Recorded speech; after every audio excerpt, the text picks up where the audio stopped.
নাহিদা মাহবুব লিখেছেন, মুখে ছেলেদের মতো ছোট দাড়ি উঠলে করণীয় কি একজন মেয়ের? যদি ছেলেদের মতো এরকম দাড়ি উঠে এবং সেটি আপনার রীতিমতো দৃশ্যমান থাকে, তাহলে সেক্ষেত্রে সেটিকে রিমুভ আপনি করতে পারেন। সেটি বিউটি পার্লারে গিয়ে হোক, কোনো ডাক্তারের কাছে গিয়ে হোক, অথবা আপনি নিজে সেটাকে ফেলে দিতে চান, যে কোনো মূল্যে আপনি এটাকে ফেলে দিতে পারেন, উফড়ে ফেলতে পারেন, যাতে আর না উঠে সে ব্যবস্থা নিতে পারেন। কারণ একজন মেয়ের সাধারণত দাড়ি উঠে না, অতএব মেয়েদের দাড়ি উঠাটা এটা নিশ্চয়ই তার কোনো একটা শারীরিক কোনো একটা সমস্যার কারণে, অতএব সেটি দূর করাটা তার জন্য জায়েজ আছে, কোনো অসুবিধা নেই। ভাই মোহাম্মদ আলী, আপনি ইন্ডিয়া থেকে প্রশ্ন করেছেন, ধন্যবাদ আপনাকে। মুস্তাজাবুদ দাওয়াহ মানে হলো যাদের দোয়া কবুল হয়। আল্লাহ সুবহানাহু ওয়া তাআলার কিছু বান্দা আছেন যাদের দোয়া আল্লাহ রাব্বুল আলামিন ফিরিয়ে দেন না। খুব সৌভাগ্যবান মানুষ এই শ্রেণীর মানুষেরা। মুস্তাজাবুদ দাওয়া কিভাবে হবেন, যে আপনি দোয়া করবেন আল্লাহ তাআলা সাধারণত আপনার দোয়া ফিরিয়ে দিবেন না, এটা কিভাবে হবে? এ বিষয়ে একজন সাহাবীদের মধ্যে একজন সাহাবী ছিলেন, যিনি কোনো দোয়া করলে সেটি সাধারণত ফিরিয়ে দেওয়া হতো না।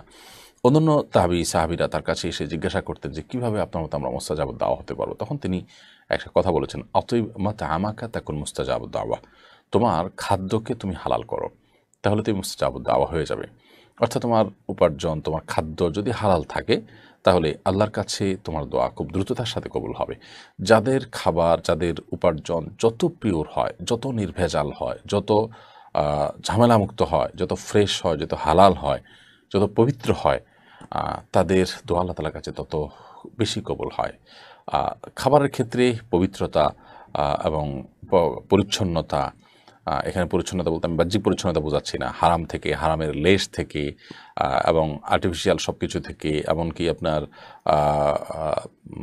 সুন্নাহসম্মত খাবার, স্বাস্থ্যসম্মত খাবার, হালাল তো বটেই ডেফিনেটলি, এই বিষয়গুলোকে নিরূপণ করা এবং খাবারের ক্ষেত্রে সুন্নাহ মেনটেন করা, 3 ভাগের 1 ভাগ খাওয়া, 1 ভাগ পানি 1 ভাগ খালি রাখা, ওদর পূর্ণ করে না খাওয়া, বেশি পরিমাণ রোজা রাখা। খাবারের ক্ষেত্রে নবী সাল্লাল্লাহু আলাইহি সাল্লামের যে পরিমাণ, তার যে পদ্ধতি, তার যে বিষয়গুলো আছে, সেগুলোকে যত বেশি আমরা মেনটেন করতে পারবো, তত বেশি আমরা মুস্তাজাবুদ দাওয়া বা আল্লাহর কাছে আমাদের দোয়া কবুল হওয়ার উপযুক্ত আমরা হতে পারবো। তো এই বিষয়টির জন্য আমাদের সংগ্রাম চালানো উচিত।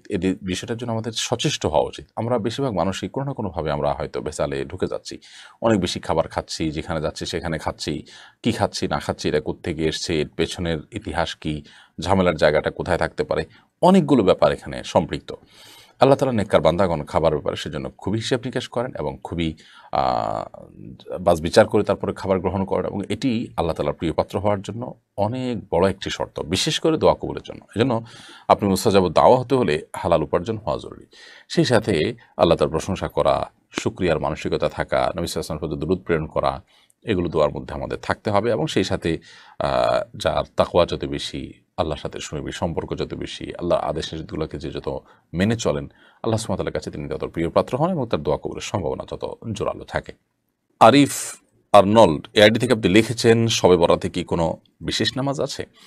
শবে বরাতে নামাজ আছে কিনা, নামাজের নিয়ম কি, পদ্ধতি কি, এটি আমরা অনেকেই জানতে চাই। আমরা যেটাকে শবে বরাত বলছি, হাদিসে আসলে শবে বরাত বা লাইলাতুল বরাত বলতে এরকম কোনো শব্দ আসেনি, কোনো হাদিসে এরকম বর্ণিত হয়নি। এটির হাদিসে যে নামটি এসছে সেটি হলো লাইলাতুন নিসফি মিন শাবান বা মধ্য শাবানের রজনী, মধ্য শাবানের রাত। তো শাবানের মধ্যরাত, এই রাতটি এর মর্যাদা বিভিন্ন হাদিসে বর্ণিত হয়েছে, যদিও এ সংক্রান্ত বর্ণিত বেশিরভাগ হাদিসই অত্যন্ত দুর্বল। তবে যেটুকু গ্রহণযোগ্যতার লেভেল পর্যন্ত যায়, তা হলো এ রাতে আল্লাহ রাব্বুল আলামিন বান্দাকে সাধারণ ক্ষমা ঘোষণা করেন, হিংসুক এবং অন্যের প্রতি শত্রুতা, বিদ্বেষ এবং হিংসা পোষণকারী ব্যক্তিরা ছাড়া আল্লাহ তাআলা সাধারণ ক্ষমা ঘোষণা করেন। সেই হিসাবে এই রাতে আমরা আল্লাহ সুবহানাহু ওয়া তাআলার কাছে সাধারণ ক্ষমা ঘোষণার জন্য সচেষ্ট হতে পারি। আগে থেকে আমরা নিজেদেরকে হিংসা এবং শিরক থেকে মুক্ত রাখতে পারি, পরিচ্ছন্ন রাখতে পারি, যাতে করে আমরা আল্লাহ সুবহানাহু ওয়া তাআলার সাধারণ ক্ষমার উপযোগিতা আমাদের মধ্যে তৈরি করতে পারি। এর বাইরে রাতকে কেন্দ্র করে আলাদা বিশেষ কোনো সালাতের নির্দেশ, বিশেষ কোনো ফরম্যাট, বিশেষ কোনো সংখ্যা, কোনোটি কিন্তু হাদিসে বর্ণিত হয়নি। আমরা নিজেদেরকে শিরক এবং হিংসা, বিদ্বেষ, শত্রুতা মানুষের প্রতি, এগুলো থেকে যদি মুক্ত করে রাখতে পারি, ইনশাআল্লাহ বিদিন আমরা সাধারণ ক্ষমার আওতায় পড়ে যাব। এর বাইরে আমি আল্লাহ তাআলার কাছে বিশেষভাবে দোয়া তো করতেই পারি, চেষ্টা তো করতেই পারি, বাট হাদিসে আমাদেরকে আলাদা করে এ রাতে কোনো ইবাদত বন্দেগীর কোনো বিশেষ নির্দেশনা, বিশুদ্ধ কোনো হাদিসে আমাদেরকে দেয়নি। অতএব যারা মনে করেন যে সব রাতের নামাজ এত রাকাত, প্রত্যেক রাতে অমুক সূরা এতবার পড়তে হবে, এগুলো নেহায়েতই আমাদের নিজেদের বানানো। এরকম কোনো ফরম্যাট হাদিস আমাদেরকে ঠিক করে দিয়ে না নবী সাল্লাল্লাহু আলাইহি ওয়াসাল্লামের না কোরআনে কারিমে এটা ঠিক করে দেওয়া হয়েছে বিধায় সবারকে কেন্দ্র করে হালুয়া রুটি খাওয়া আরও যে সমস্ত বিষয়গুলো আছে এগুলো পরিত্যাজ্য বিষয়, এগুলো বিদআতে পরিগণিত। তবে এটি ঠিক যে এ রাতের মর্যাদাকে একেবারে স্বীকার করবার সুযোগ নেই। যেটুকু হাদিস দ্বারা বর্ণিত শুধু সেটুকুর উপর আমরা সীমাবদ্ধ থাকব।